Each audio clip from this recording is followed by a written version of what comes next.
Hi, I would like to share with you my Hakka grandma's simple braised pork belly recipe. This tasty and heartwarming dish is Chinese comfort food.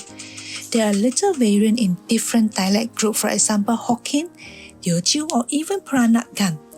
The gravy-rich dish is an all-time favorite for both kids and adults.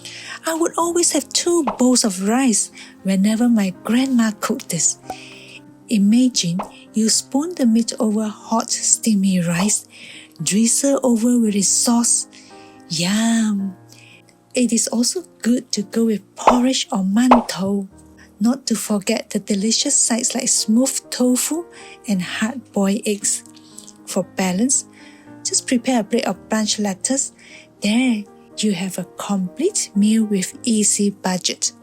Let's cook together.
If you like my video, please like and share. Remember to click on the subscribe button for my new videos. Bye!